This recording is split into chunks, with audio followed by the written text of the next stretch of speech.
laisser le groupe souffler un peu et prendre quelques minutes pour nous exhorter. Ils ont planté le décor de l'exhortation à partir du sketch que nous venons de suivre. Et ce sketch est tiré de l'évangile selon Luc, l'évangile de Jésus-Christ selon Luc, au chapitre 15, plus précisément à partir du verset 11. Nous connaissons tous cette histoire, l'histoire du fils prodigue, de l'enfant prodigue. C'est dans la Bible une des meilleures histoires qui nous parle de façon vivante de l'amour de Dieu pour nous. Le répertoire qu'on a chanté depuis le début jusque-là, je peux dire que le thème principal, c'est l'amour de Dieu pour nous. Quand les montagnes s'éloigneraient de toi, mon amour pour toi ne s'ébranlera point. Dieu nous aime. Dieu nous aime. Dieu nous aime. C'est essentiellement le message que Dieu adresse aux hommes. Dieu nous aime. Et c'est le message principal que nous tirons du sketch et de cette parabole du fils prodigue. Nous pouvons retenir de cela que Dieu nous aime. L'amour de Dieu est ce que cette parabole traduit, l'amour de Dieu pour nous. Et Jésus-Christ utilise cette parabole pour exprimer ce que cet amour-là est véritablement.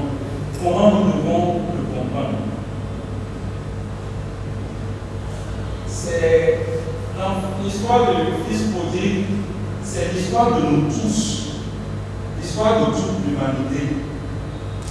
Quand nous remontons à l'origine, quand Dieu a créé l'homme, les 2 premiers chapitres de Genèse nous montrent un premier tableau, un tableau merveilleux. La Bible dit que Dieu, dans la chronologie, c'est le 6e jour qu'il a créé l'homme. Et avant d'en arriver là, il a fait tout le reste. Pourquoi Dieu a fait comme ça? Pour que l'homme ne manque absolument de rien. Et pour dire à l'homme, tout ça a été fait pour toi. Il a créé les astres pour éclairer, il a marqué les temps, les saisons, tout ça pour l'homme. Il a créé les animaux, il a fait tout. Et il dit, c'est pour toi que j'ai fait tout ça. Et il demande alors de prendre autorité, de profiter de tout ça, de dominer sur tout ça. Et ce qui marque, quand vous lisez Genèse, les 2 premiers chapitres, après avoir fait tout ça, on nous dit que plus précisément, Dieu a fait un endroit encore plus particulier, un jardin, l'Éden, qui est encore plus excellent. Et il a mis l'homme là, il a demandé à l'homme de le protéger et de le cultiver. Dieu aime l'homme. Rien ne manquait à l'homme. Absolument rien. L'homme avait tout ce dont il avait besoin. Il n'y a rien qui lui manquait. Dieu a tout mis à sa disposition. Et tout marchait bien jusqu'à ce que, 3e chapitre de Genèse, il y a un élu. qui est venu. On dit qu'il est venu sous forme de serpent, le diable, et il a fait une chose. Il ne s'est pas battu avec l'homme. Il n'a pas brutalisé. Une chose qu'il a faite, il a semé le doute dans le cœur de l'homme sur l'amour de Dieu. Dieu a-t-il vraiment dit? Il a semé le doute par rapport à cet amour. Et deuxième chose qu'il a eu à faire, il a fait croire à l'homme qu'il n'est pas heureux dans son état.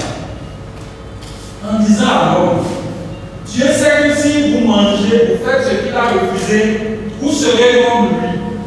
Et dès lors, l'homme a commencé à ne plus se sentir heureux dans sa peau d'homme. Il veut avoir la peau de Dieu. Il y a deux choses. Douter de l'amour de Dieu. Dieu même dit, pourquoi me refuse-t-il ça? Et deuxième chose, s'il me refuse ça, c'est parce qu'il sait que je vais être comme lui. Donc, les deux choses. Conclusion, voilà là où nous sommes. Le vrai Dieu, n'est-ce pas? Des dieux malades, des dieux tristes, des dieux faibles, des dieux qui sont dans le besoin. Sortez même là de Jacob les dieux que nous sommes devenus. Des dieux qui s'insultent, des dieux qui n'ont pas pitié les uns des autres. Quel est ce type de Dieu? Il nous a vendu du mensonge et nous l'avons acheté. Contre quoi? Contre notre bonheur que Dieu nous a donné, qu'il nous a créé. Ça a duré des millénaires, nous ne continuons pas à porter les traces. Et souvent, quand on raconte cette histoire, nous disons Adam il a mal fait. Vraiment, pourquoi il nous a amenés dans ça? Il aurait pu choisir autre chose et nous ne serons pas là. Mais l'histoire qu'on nous a racontée, c'est aussi notre histoire propre. En dehors d'être notre histoire collective, nous aussi sommes-nous différentes d'âmes. Les deux choses sont encore présentes et manipulent. Dieu ne t'aime pas. Et comme on doute de l'amour de Dieu, alors ça nous pousse dans une espèce de rébellion. Quand on doute de l'amour, c'est ça qui pousse à vouloir s'affranchir. Le fils prodigue, il a douté de l'amour de son père. Il a certainement regardé et dit, mais si mon père m'aime autant, pourquoi il me donne toujours des... Ne fais pas ceci, ne fais pas cela. Exactement. Comme au commencement. Il a dit, je t'aime. Prends tout ce que tu veux, ne me touche pas à ça. C'est mauvais pour toi. Tu ne comprends pas pourquoi, moi je sais pourquoi. Et c'est la même chose qu'il a agité et qu'il agite devant nous. Dieu ne nous aime pas. Si Dieu nous aimait, il n'allait pas nous dire de ne pas faire ci, de ne pas faire ça. Et nous commençons par étouffer, comme le fils prodigue. Il commence par dire, Dieu, mon père ne m'aime pas. Il me refuse trop de choses.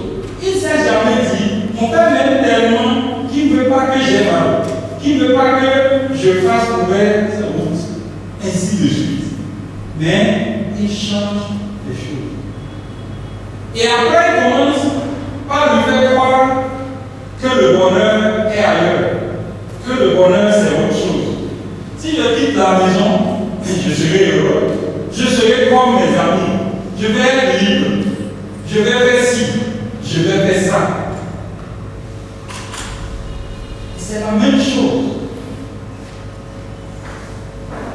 Nous pensons que le bonheur est ailleurs souvent.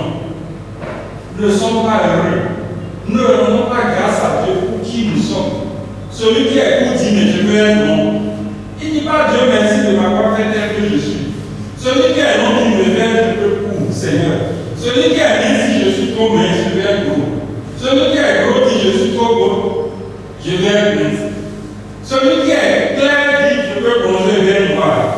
Celui qui est noir dit blanc et passe les tomates, comme on le fait dans nos pays, on fait comme l'autre. On n'est pas d'accord. Celui qui n'en a pas dit, je vais avoir comme ci, je vais avoir comme ça. Celui qui a dit ça ne suffit pas. J'ai 3 voitures, mais je veux une 4e. Je veux la dernière qui est sortie. Et on le voit dire, mais pourquoi tu n'es pas content? Il dit, mais je n'ai pas encore le dernier cri. Il n'est pas content. Il a une maison, celui qui n'a pas dit, si j'avais une maison, je serais heureux. Mais celui qui a une maison dit non, je vais en avoir 3. Je veux la maison de retraite qui doit être près de la ville. Je veux la maison de ville pour mes activités. Je veux la maison de vacances pour recevoir mes amis. Ainsi de suite. Et on n'est jamais heureux. On court du matin au soir. Chers frères et sœurs, c'est l'histoire de l'enfant prodigue, c'est notre histoire. Il n'était pas satisfait. Rien ne lui manquait pourtant. Il avait tout. Tout. Tout. Mais, comme Dieu, le Père n'est pas quelqu'un qui impose l'amour. L'amour ne s'impose jamais. On n'impose jamais l'amour. L'amour s'offre. L'amour se donne.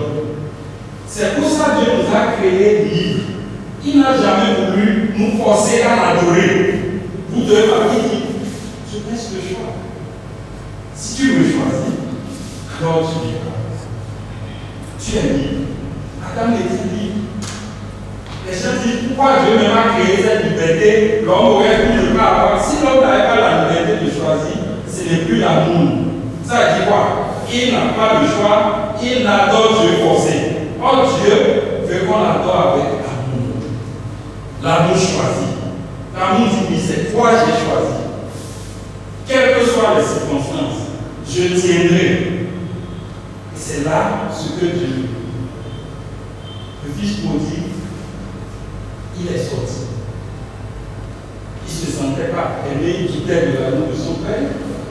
Et ensuite, il pensait que le bonheur était aveugle, il voulait être une autre personne. Mais nous avons vu ce que ça a donné. Ça n'a rien donné. Tout comme le Dieu que Adam est devenu un piètre de Dieu. Ça n'a rien donné. Absolument rien. Il avait beaucoup d'argent. Et au début, ça marche pour un temps. Le premier jour, je me suis dit, enfin la liberté. Et il est parti. Et l'histoire, on peut mieux la comprendre dans notre monde d'aujourd'hui, le monde matérialiste. Je suppose que l'héritage, puisque le père est extrêmement riche, c'est des milliards. Tout jeune, peut-être à peine 20 ans, il dit tiens, j'ai des milliards, je suis milliardaire. Il commence par changer de première sur sa démarche, comme les jeunes gens aujourd'hui. Il marche et puis il se penche. Il dit mais on t'a vu hier, tu marchais pas comme tu suis devenu milliardaire, n'est-ce pas? Et l'autre dit, quel milliardaire? Il sort l'argent, il me jette dans la fumée. Ah, je deviens ton ami. Et en quelques jours, tout le monde le suit. Il a plein d'amis. Et on crie son nom partout. Quand il vient, tout le monde commence par crier, comme on le voit aujourd'hui. Oui, frère de valeur. À ce moment, il a beaucoup d'amis. Les week-ends, comme ceux-ci, il n'a pas le temps. On l'a invité pour venir. Il dit non. Je préfère les gars, les 2 heures, je dois me préparer pour aller au night club de ceci. Et quand il arrive là, il dit, vraiment, tu sais qui est là? Et c'est moi le milliardaire, il bloque. Il dit, tous ceux qui viennent, c'est à mes frères, parce qu'il est riche. On sort les poissons, il paie. Les femmes viennent. Il dit, bon, hier j'ai eu une rouge, je veux maintenant une noire. Parce que moi, je connais quelqu'un dont on m'a parlé comme ça. Son but c'était de dire qu'il voulait tester toutes les femmes de tous les continents. Et quand il voyage, son plaisir c'est de dire ah, j'ai ajouté un. Donc, il allait comme ça. Les week-ends. Et quand il va, il trouve une voiture qui soit, il achète. Dans la vie, tout le monde le connaît. Il a pris le capot, ça baisse. Les soirs, et il monte la voie. Si c'était au Bénin, il prend la route de pêche, la nouvelle voie. Il baisse, il met le volume. Et il est là, il vit. Pour lui, c'est la vie. Ce qu'il ignore, il n'a jamais appris à travailler. L'argent diminue, il ne savait pas. Il passait de bons moments. il achète des billets. Vous voyez un jour, tu dis, bon, tu vas où? Je vais à Dubaï.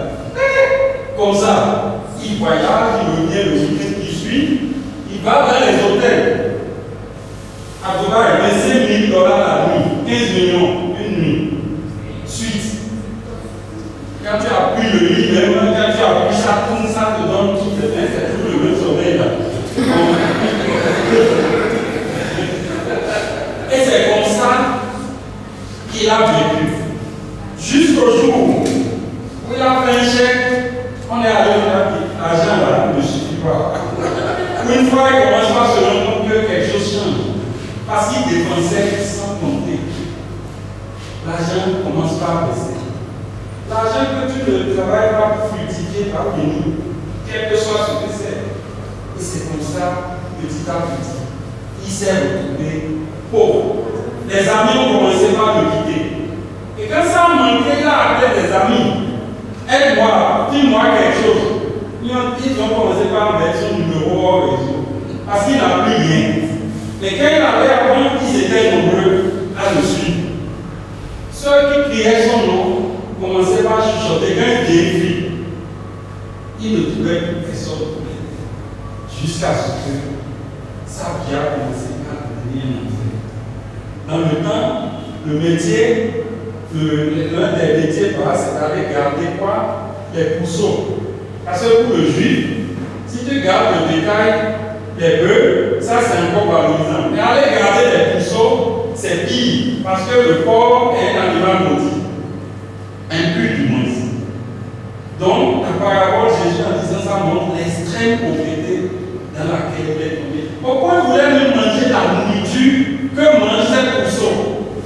Donc, c'est qu'il est tombé bas. Donc, aujourd'hui, c'est comme le multimilliardaire. Vous sortez quelques mois après, vous le voyez dans la rue.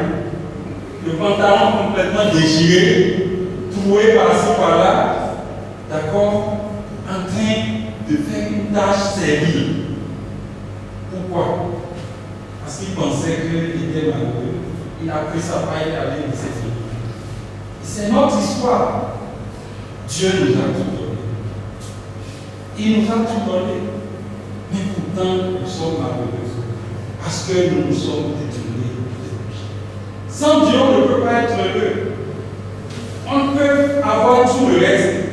Mais comme l'a dit le philosophe, dans notre cœur, c'est comme la forme de Dieu. Et c'est quand Dieu vient que ça compte le vide. L'argent ne compte pas le vide. Les relations ne comptent pas le vide. Rien ne compte le vide. L'honneur ne compte pas le vide. Le pouvoir, non. Vous pouvez être grand, vous pouvez être super, ceci, super, cela.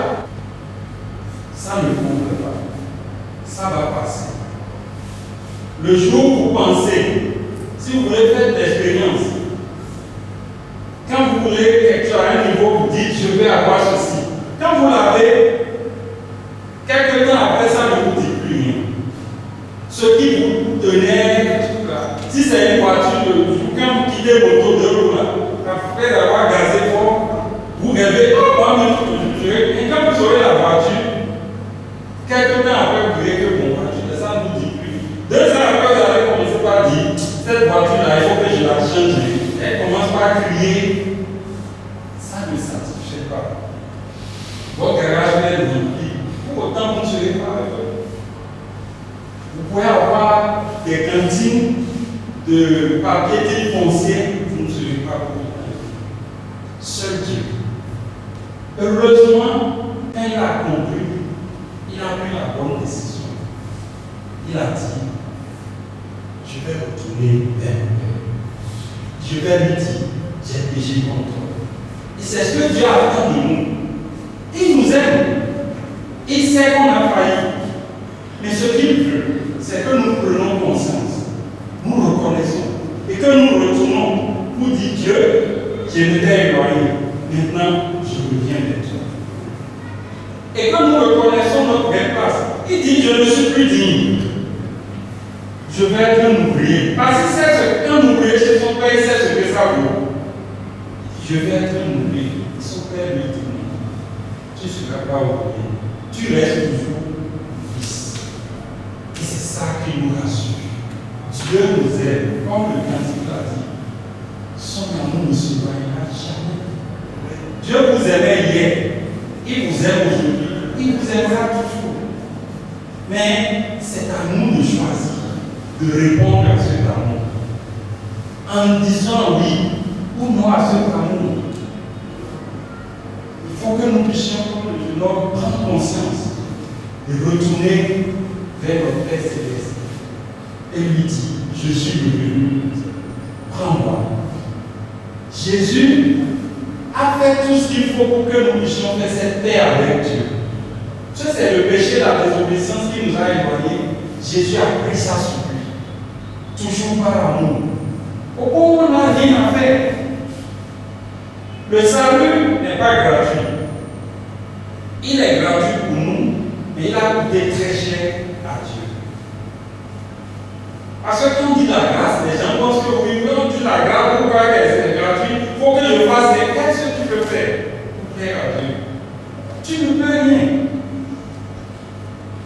Tu ne peux rien faire. Mais tu dois reconnaître la grâce. Tu dois reconnaître que Jésus a porté le fardeau à ta place. Alors, il peut te recueillir. C'est ce qu'il attend de nous. Et quand nous faisons ce pas, nous revenons à la maison. Et là où il y a tout, c'est une grande maison. Rien ne manque chez Dieu. Et c'est ce que Dieu veut de nous. C'est pourquoi ce que nous avons écouté ce soir, si nous avons fait ce pas comme le Fils prodigue, c'est heureux. Nous devons continuer dans cette position et savoir que nous sommes revenus à la maison. Et ne quittons plus jamais sa maison. Si on lui disait après quelque temps, si le papa l'appelait ironiquement, et dit mon fils, viens, bon, je vais te donner une deuxième fois ton héritage. Tu veux prendre, c'est sûr, il va dire non, c'est bon. J'ai fait l'expérience, je sais que c'est auprès de toi que se trouve ma vie. Je ne veux plus jamais te quitter. C'est ce que Dieu veut.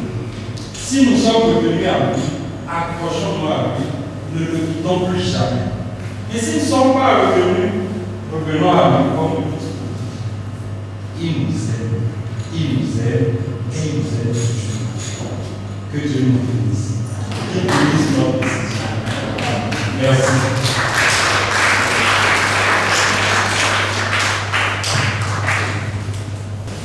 Tu dois reconnaître la grâce. Tu dois reconnaître que Jésus-Christ, que Jésus a porté le fardeau pour toi. Tu dois reconnaître que Jésus a porté le fardeau pour toi. Amazing.